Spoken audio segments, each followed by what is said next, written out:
PTI में इख्तलाफात बरकरार। KP में सेनेट का बिला मुकाबला इंतखाब। तहरीक इंसाफ के लिए सेनेट का बिला मुकाबला इलेक्शन चैलेंज बन गया। गवर्निंग उम्मीदवारों का दस्तबरदार ना होने का फैसला। इरफान सलीम ने कहा, सेनेट इलेक्शन में केपी में जो खेल खेला जा रहा है उसके खिलाफ खड़े हैं। बानी के नजरिए और नाम पर बनी असम्बली पर धब्बा नहीं लगने देंगे। पीटीआई रहनुमा खुर्रम ज़ीशान बोले, बात सेनेट इलेक्शन से बहुत आगे निकल चुकी है।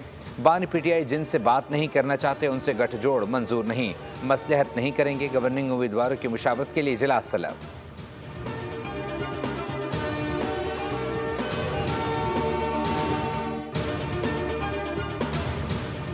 पीटीआई का खैबर पख्तूनख्वा में सेनेट इलेक्शन बिला मुकाबला करवाने का फैसला। शेख वक्कास अकरम ने कहा, जनरल नशिस्तों पर मुराद सैद, मिर्ज़ा आफरीदी, फैसल जावेद, नूरुल हक उम्मीदवार। टेक्नोक्रेट की नशिस्त पर आजम स्वाति, खवातीन की नशिस्त पर रुबीना खान और सानिया निश्तर की नशिस्त पर मिशाल यूसुफजई उम्मीदवार होंगी।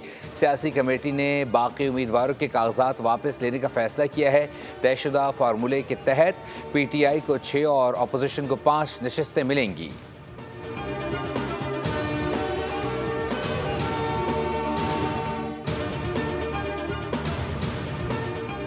और पाकिस्तान की एशियन अंडर 16 वॉलीबॉल चैंपियनशिप में शानदार कारकर्दगी। फाइनल में पाकिस्तान का मुकाबला दिफाई चैंपियन ईरान से था।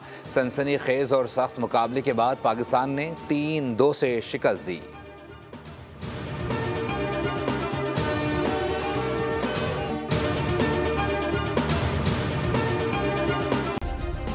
सब्सक्राइब करें और बेल दबाएं ताकि कोई खबर रह न जाए।